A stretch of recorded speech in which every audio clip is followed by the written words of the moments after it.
A young orphan girl finds an old photograph that could reveal her true identity. But as she unearths the secrets of her past, she discovers a web of lies so deep it could change her life forever. The tinkling of a small bell announced Anna's entrance into the antique shop. The atmosphere was thick, with the scent of old wood mixed with a faint hint of dust. Around her, shelves filled with peculiar and mysterious objects seemed to hold secrets from past lives. Every corner of the place whispered forgotten stories, and Anna felt a strange familiarity that she couldn't explain. As she strolled along, a small painting caught her eye. As she approached it, her heart skipped a beat. It was a painting of the same house that appeared in the only photo she had from her childhood. Her fingers gently touched the surface of the frame, almost as if they wanted to reach through it and unravel the mystery on the other side. Before she could ponder further, a deep voice interrupted her. "Can I help you with something?" asked the man behind the counter. Anna turned sharply. Before her stood a man with gray hair and a piercing gaze. His face was vaguely familiar, though she could not immediately place him. Then, like a flash, memory came to her. He was the man in the photograph, the man who had stood by the house in that blurry image she had treasured since childhood. "Are you?" he began to say, his voice filled with disbelief. "Are you the man in this photo?" She showed him the picture with shaking hands. The man, who later introduced himself as Mr. Harper, took the photo cautiously. For a brief moment, his expression changed. A shadow of recognition crossed his face, but it was quickly replaced by a facade of bewilderment. "No, you must be mistaken," he replied, handing the photo back to her with rehearsed calm. "I don't know anything about this." But Anna couldn't ignore the slight tremor in his hand or the flash of something like fear in his eyes. Something in his reaction convinced her that he knew more than he was willing to admit. Her heart was pounding, a mixture of frustration and determination. "You have to know something," she insisted, but Mr. Harper had already looked away and begun to attend to something else, as if the conversation were over. Knowing that she would not get any more answers at that moment, Anna decided to leave. As she left, the bell rang again, this time like an echo marking the beginning of something important. As she walked down the cobblestone streets, a firm resolve took hold of her. If Mr. Harper didn't want to talk, she would find another way to unearth the truth. For years, she had lived with unanswered questions, with a photograph that was more of an enigma than a mystery. Translated from Spanish to English. www.onlinedoctrinslater.com, a memory. Now, for the first time, he felt like he was about to find the pieces of the puzzle. That night, as she held the photo in her hands in the dim light of her room, Anna reviewed every detail. The house, the unkempt yard, the man she now knew was Mr. Harper. There was something there, something that linked her past and her present, and she wouldn't stop until she found out. The echo of Anna's footsteps resonated in the empty corridors of the orphanage as memories of her childhood assailed her. The gray walls, marked by the years, seemed to hold the secrets of hundreds of children who, like her, had grown up among unanswered questions. As she walked, her mind traveled back in time, remembering the disapproving glances of Mrs. Linden, the stern headmistress who had ruled that place as if it were a prison. As a child, Anna had always felt there was something odd about the way Mrs. Linden avoided answering any questions about her family. Any attempt to gain information was met with evasion or, worse, punishment. Now, standing in front of the same office she had dreaded for years, she gathered her courage and knocked on the door. "Go ahead," the director's cold voice responded. Mrs. Linden had hardly changed. Her white hair was pulled back into the same tight bun, and her face still wore the rigid expression Anna remembered so well. Only her eyes, now more sunken, betrayed the passage of time. "Anna," he said with a slight nod, "how unexpected to see you here." "I need answers," Anna said bluntly, holding the photograph in her hand. "I want to know where I came from." Mrs. Linden looked at the photo for a moment, but her expression did not change. With a calm that seemed calculated, she placed the picture on the table. "Sorry, I can't help you. We never knew much about your family," he replied with a smile that didn't reach his eyes. Anna felt frustration boiling up inside her. She knew the woman wasn't telling the whole truth. Her tone, her posture, everything indicated she was hiding something. It's not possible that they don't know anything, he insisted, leaning towards her. You've always known more than you let on. Why did you hide the truth from me? The headmistress sighed, as if tired of an argument she had had many times before. Anna, sometimes it's better to let the past be the past, he said, getting up from his chair. I think you should accept what you have and move on. But Anna wasn't about to give up. Before leaving, she headed to the archives, a dusty room where records of the children who had passed through the orphanage were kept. However, upon arriving, she discovered that something was not right. The door was ajar, and inside the shelves were in disarray. Many of the older files, those that probably contained information about her past, had disappeared. Heart racing, Anna looked through the few remaining folders, but found nothing useful. Someone had been there before her, and it wasn't hard to guess who could have done it.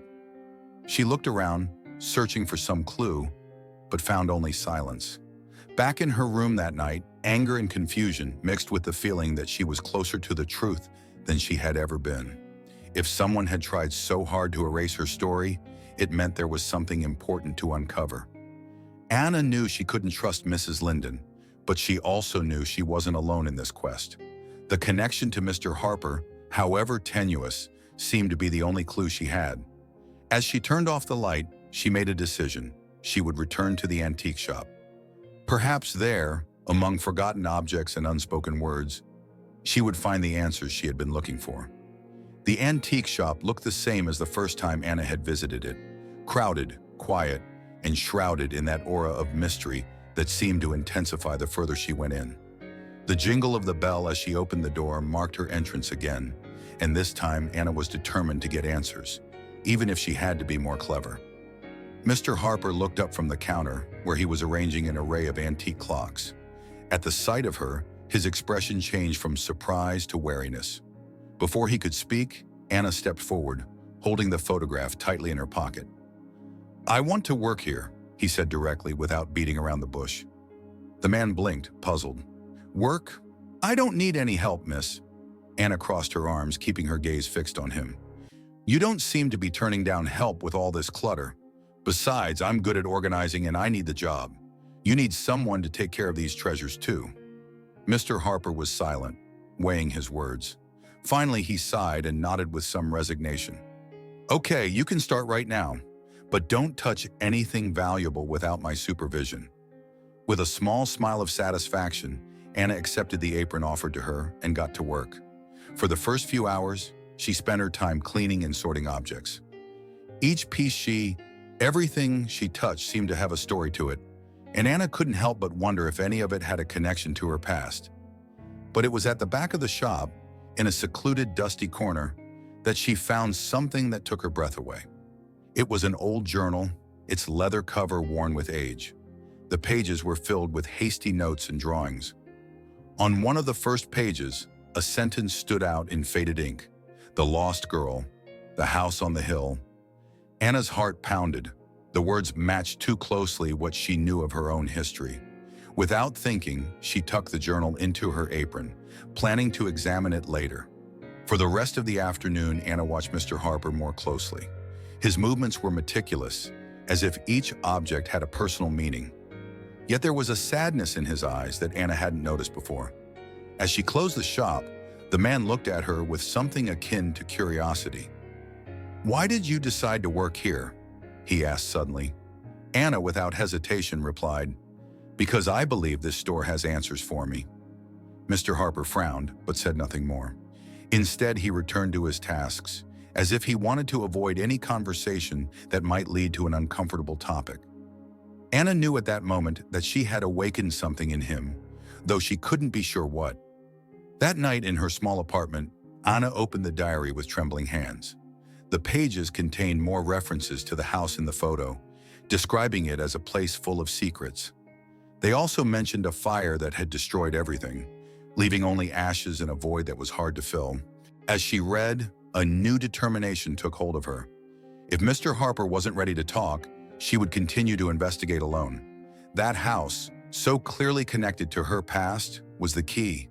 And now she had more than just a photograph. She had the journal, a thread she hoped would lead her straight to the truth. Days at the antique shop became a peculiar routine for Anna. As she sorted through clocks, china, and old manuscripts, she couldn't help but notice the little details surrounding Mr. Harper. His obsession with certain objects, his habit of avoiding personal questions, and the way his gaze would wander off into space as if he were reliving memories he'd rather forget. The journal remained her main clue, and every night Anna read its pages, searching for connections. The fragments mentioned a broken family, a tragedy that had left deep scars, and the constant reference to the house on the hill. Yet crucial pieces were missing, as if someone had torn out certain pages. Anna was beginning to suspect that Mr. Harper not only knew more than he was letting on, but was also a key piece in the mystery. One day, while she was reorganizing a box of antique items, her fingers came across something that stopped her in her tracks. It was a small, simple silver pendant with an engraving on it. Back, the initials AH. Her breathing quickened as she recognized it. She had seen that pendant before, in one of the few clear memories she had from her childhood. A woman whose face was blurred in her memory had held it in front of her while whispering comforting words. Anna carried the pendant to the counter where Mr. Harper was going over an inventory. "Where did this come from?" he asked, holding it up. The man looked up, his expression hardening at the sight. "It's just one more object among many," he replied in a sharp tone. "I don't think so," Anna replied, placing the pendant on the counter. "This pendant, I remember it. It has something to do with me. Why is it here?" Mr. Harper avoided her gaze, pretending to look through some papers. His silence spoke louder than any words. Anna felt a mixture of frustration and sadness. For a moment she had hoped he would trust her, at least give her a clue, but his resistance only confirmed that there was something he didn't want to reveal. "You can't keep hiding the truth," he said finally, his voice softer. "If this place has anything to do with my past, I have a right to know."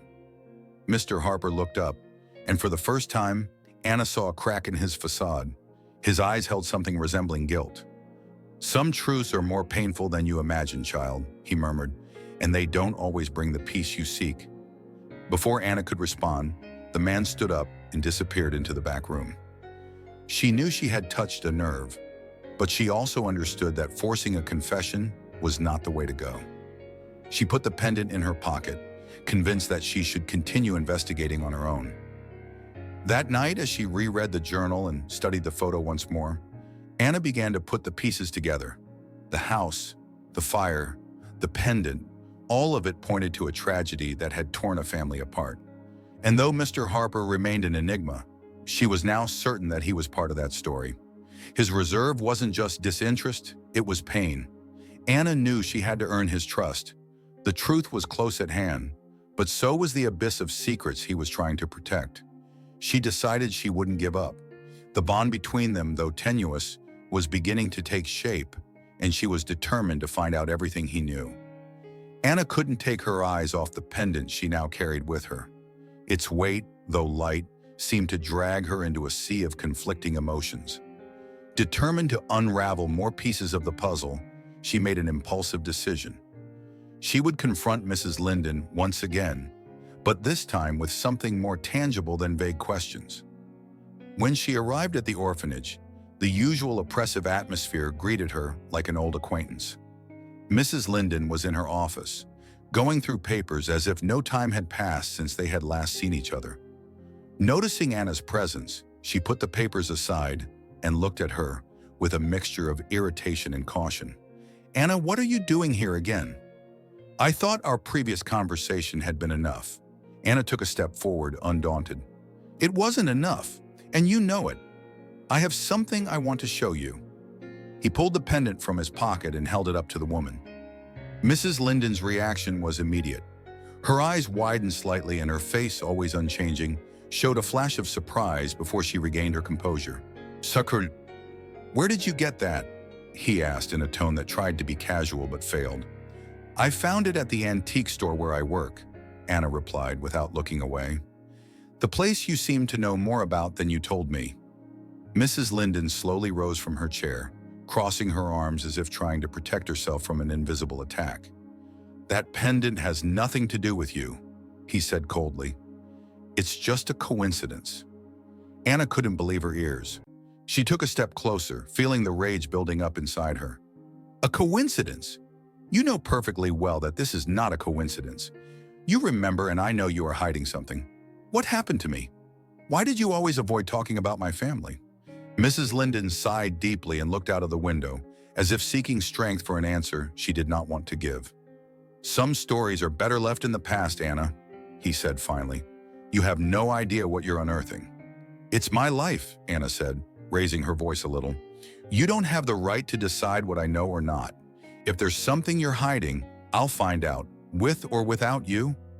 Mrs. Linden remained silent, but the slight tremor in her hands gave her away. Anna knew she had touched a nerve. Although the headmistress was not going to give in easily, her reaction confirmed that she was on the right track. That evening, back at her apartment, Anna reflected on the exchange. She knew Mrs. Linden was involved somehow, but she couldn't force her to talk. Something else caught her attention, though. Mr. Harper, who until then had been reserved and distant, he had begun to show a peculiar interest in her. She had noticed it in small gestures, the casual questions about her life, the furtive glances while she worked, and the way he seemed to watch her when he thought she wasn't looking. It was as if the man was slowly letting down his defenses, though he still didn't share anything significant. Anna knew she had to be patient, but the feeling that something big was about to be revealed was growing stronger. The pendant, the diary, Mrs. Linden's reaction, everything pointed to a much darker secret than she had imagined. As she closed her eyes to sleep, a firm resolve formed in her mind. She would not only find the answers, but she would also face the truths, no matter how painful they were. The diary, the pendant, and the photograph. Anna spread them out on the table in her small apartment, looking at them like pieces of a puzzle that still refused to be completed.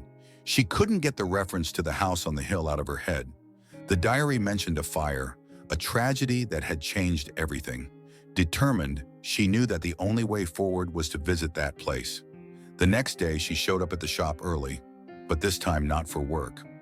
She found Mr. Harper adjusting an old grandfather clock. Seeing her, his expression hardened, as if he sensed that something important was about to happen. I need to know about this house, Anna said directly, placing the photograph on the counter. Mr. Harper looked at the picture, and for a moment his hands shook. He didn't respond immediately, but the tension in his jaw was evident. I don't know what you're hoping to find, he finally replied, his voice harsh. Some things are better buried. Anna was not intimidated. I've heard that before, she said, her tone firm. But I'm not going to stop. I'm going to go to that house, and I think you should come with me. The silence that followed was heavy. Finally, Mr. Harper let out a long sigh and nodded in resignation. Hours later, the two stood in front of the ruins of what had once been an imposing house. Now the structure was overgrown with weeds, and the remaining walls bore the scars of a devastating fire.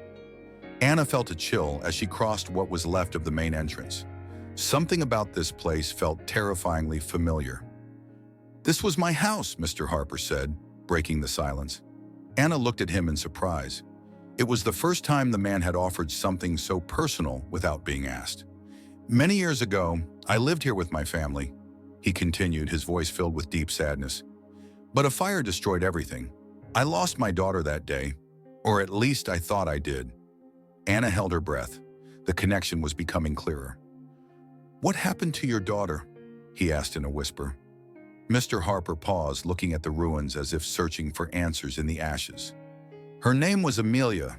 She was only a few months old when the fire happened. They found her, or so they said, but her body was never found. For years, I thought she was dead. Until I saw that photograph, he added, pointing to the picture Anna had brought. Anna felt the ground beneath her feet slip away. Everything pointed to a possibility she could barely process. She was that lost girl. And the photo? He asked, his voice barely audible. I took that photo days before the fire, he replied. I don't know how it ended up in your hands, but if it's what I think, you could be my granddaughter. Anna's heart pounded. The revelation was overwhelming, but there were still too many questions. How had she ended up at the orphanage? What role did Mrs. Linden play in all of this? Exploring the remains of the house, Anna found an old chest, charred but still intact. Inside, she found a set of documents that listed Amelia Harper's name and an adoption date recorded within a year of the fire. The pieces were beginning to fit together. "It wasn't an accident," she murmured, showing the documents to Mr. Harper. "This was planned. Someone wanted everyone to believe that your daughter was dead." Mr. Harper's face hardened, a mixture of fury and determination. "And I think I know who was behind this." Anna held the documents in trembling hands as the wind, laden with the scent of damp earth and dried leaves, seemed to whisper the secrets that the ruins of the house had kept for so long. Beside her, Mr. Harper looked through the papers with a fixed gaze filled with suppressed fury. "Mrs. Linden," he murmured, breaking the silence. Anna looked at him, surprised. "What does she have to do with all this?" Mr. Harper sighed, placing the papers on an old fire-blackened table. His eyes, filled with deep sadness, met Anna's. "After the fire, when I was desperately searching for my daughter, I was told she had not survived, but I never saw her body. Never. Later, I heard rumors that certain people were manipulating adoptions in the area, taking children who were believed to be orphans or dead." He paused, clenching his fists. Mrs. Linden was linked to those rumors. The impact of those words hit Anna like a torrent. The headmistress of the orphanage, the woman who had controlled her childhood with an iron fist, was directly involved in the mystery of her origin. "She knew who I was all along," Anna murmured, more to herself than to Harper. "And she never said a word." Mr. Harper nodded gravely. "Whoever organized this had resources and connections. I don't know why they did it, but it's clear that it wasn't a mistake. It was intentional." Anna's anger grew with every word. For years, she had lived with the feeling that something was missing in her life, and now the truth was beginning to surface, only to show a picture darker than she had ever imagined. She knew she had to confront Mrs. Linden, but she also understood that she needed irrefutable proof. "These documents are a start," Anna said, holding the sheets firmly. "But they are not enough. We need more. Something that connects her directly to what happened." Mr. Harper nodded, his gaze fixed on the horizon. "I know someone who might be able to help us. An old friend who worked in the adoption system years ago. Maybe he has access to records that can guide us." Anna felt a mixture of hope and despair. Every step she took brought her closer to the truth, but also plunged her into a web of lies and pain. That night, as she was going through paperwork in her apartment, something caught her eye. A note in the margin of one of the adoption records. The handwriting was small and difficult to decipher, but with effort she managed to read it. "Transfer authorized by L. Harper." Anna felt the air leave her lungs. Harper. Who was this person? Could it be another member of the family? Determined, she called Mr. Harper and shared her discovery with him. "L. Harper," he repeated on the other end of the line, his voice filled with surprise. "That's my wife. She was my wife. She disappeared shortly after the fire." Anna felt the world beneath her feet shaking. The story was getting more complicated, and with it, her desire to get to the bottom of it all grew stronger. With renewed determination, Anna knew her next move would be crucial. She would confront Mrs. Linden once again, but this time with more than just questions, with the truth hot on her heels. The air in the orphanage was heavy as Anna walked through its doors once more. Each step towards Mrs. Linden's office echoed with a mix of determination and suppressed fury. The documents she had found, carefully packed in her backpack, weighed more than the paper they were made of. They carried with them the truths that could shatter the foundations of the headmistress's impeccable facade. When Anna knocked on the door, the response was immediate, as if Mrs. Linden had been waiting for her. "Forward." The headmistress greeted her with her usual cold demeanor, but Anna noticed a slight tremor in her hands. It was obvious that something had changed. The previous confrontation had left a crack in her impenetrable mask. "I didn't come to ask for answers this time," Anna began, wasting no time. She placed the documents on the woman's desk. "I came with evidence." Mrs. Linden looked down at the papers, and for the first time Anna saw a flash of panic in her eyes. With trembling fingers, the headmistress picked up the papers and looked through them. When she was done, her face was paler than ever. "Where did you get this?" he asked, his voice weaker than usual. That doesn't matter, Anna replied, crossing her arms. What matters is that these documents prove that you knew exactly who I was from the beginning. And not only that, but you were also involved in a scheme to hide children like me. Why? Mrs. Linden leaned back in her chair, as if the weight of her actions were crushing her. Her gaze avoided Anna, but she finally spoke. It was a business. That's all it was to the people involved. In the eyes of some, abandoned children are nothing more than commodities to be redistributed. My job was to facilitate adoptions, making sure no one asked too many questions. She paused, taking a breath. But I wasn't the one making the final decisions. So who? Anna insisted, taking a step forward. Who was behind all this? Mrs. Linden hesitated, but finally blurted out a name. L. Harper. Anna felt her world turning. That name again. Everything pointed to Mr. Harper's wife, someone he hadn't talked about much except to mention her disappearance.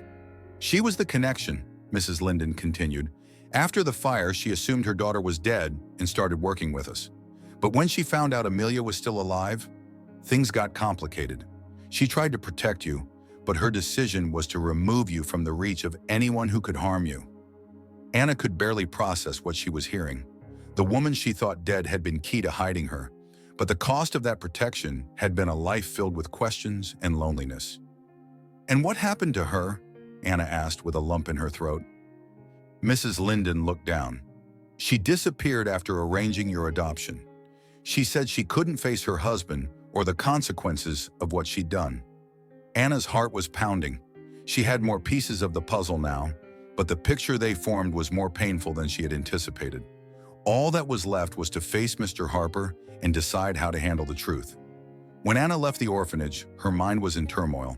Every step brought her closer to a revelation that would change her life forever.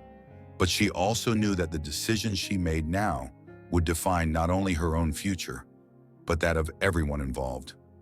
Anna walked toward the antique shop with the weight of the revelations still fresh in her mind. Her step was determined, but her insides were a whirlwind of emotions. The pendant in her pocket seemed to burn her skin, as if it were impatient to get into Mr. Harper's hands. He needed to hear everything Mrs. Linden had confessed to him. No more secrets, no more evasions. When she arrived, the shop was unusually empty. Mr. Harper was behind the counter, carefully cleaning an old brass chandelier. Seeing her enter, he set the cloth aside and looked up. His eyes, always watchful, narrowed slightly as he noticed her expression. "What did you find out?" he asked, as if he already knew I had news. Anna placed the documents she had recovered on the counter, along with the photo and the pendant. She gathered her courage and began to recount everything Mrs. Linden had confessed to her. The connections, the illegal adoptions, his wife's role, and how she had disappeared after hiding Amelia, Anna, to protect her. Mr. Harper listened quietly, his hands shaking slightly as he went through the papers. When he finished, he looked up at Anna, his eyes shining with a mixture of pain and hope. "All this time," he whispered, his voice barely audible, "I thought I had lost her forever, both of them." Anna felt a lump in her throat. Though there were still so many questions, the connection between them was no longer just an assumption. It was real. She had been torn from her family, but somehow that bond had survived the lies and the years. "We can't let this go on like this," Anna said, breaking the silence. "Mrs. Linden isn't the only one responsible. There's an entire system behind her that allowed this to happen. We need to expose it." Mr. Harper nodded slowly. His posture, previously hunched under the weight of guilt and grief, seemed to straighten with a new determination.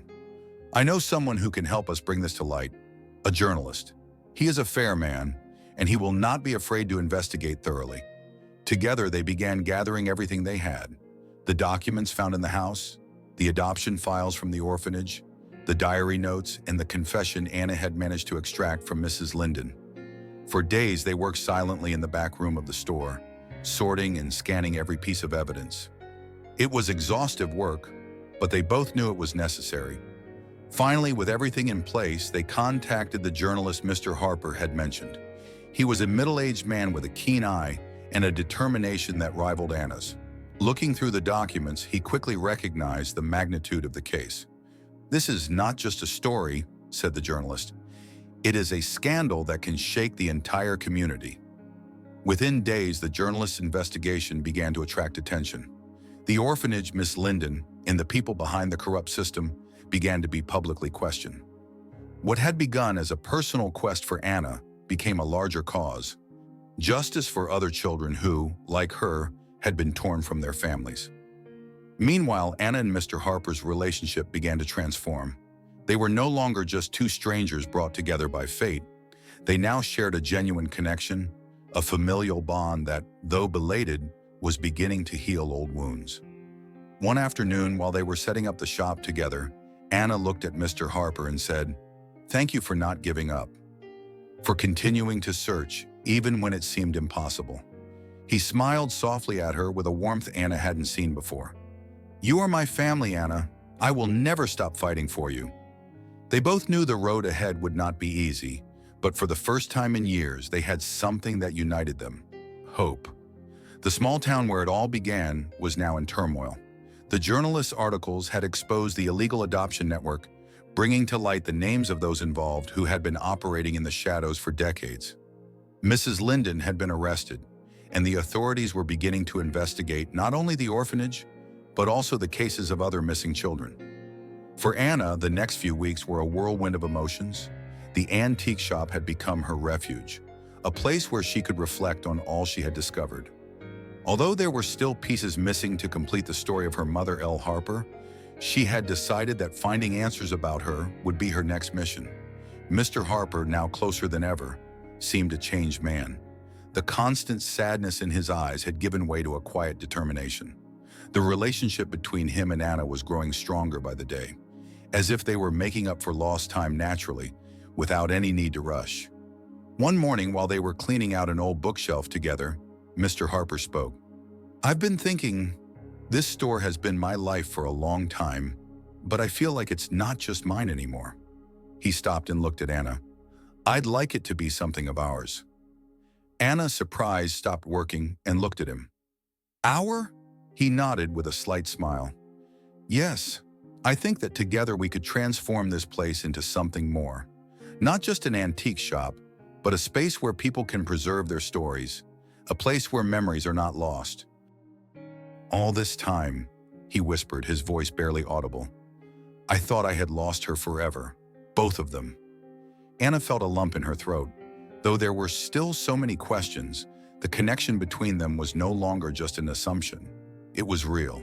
She had been torn from her family, but somehow that bond had survived the lies and the years. "We can't let this go on like this," Anna said, breaking the silence.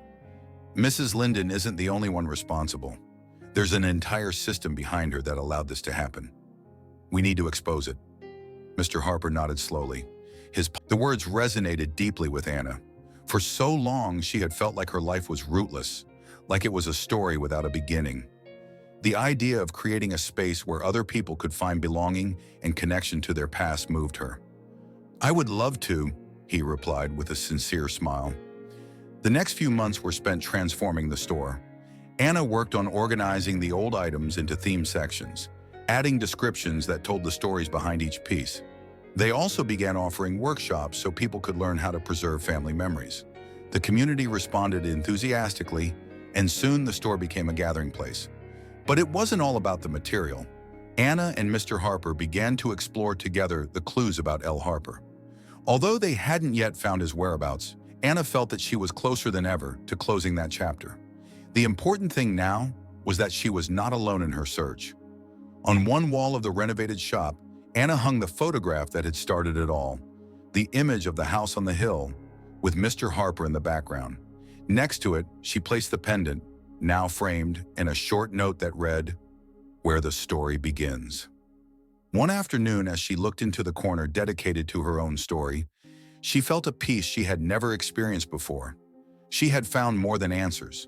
She had found a family, a purpose, and a place she could finally call home. Mr. Harper walked over and put a hand on his shoulder. "Ready to continue writing new stories?" he asked. Anna nodded, a smile on her lips and her heart full of hope. "Always." Anna's story reminds us that, although the past may be full of shadows and secrets, facing it bravely can reveal not only hidden truths, but also our true identity. We all carry fragments of a story that defines us. But in the end, what really matters is how we choose to move forward with what we discover.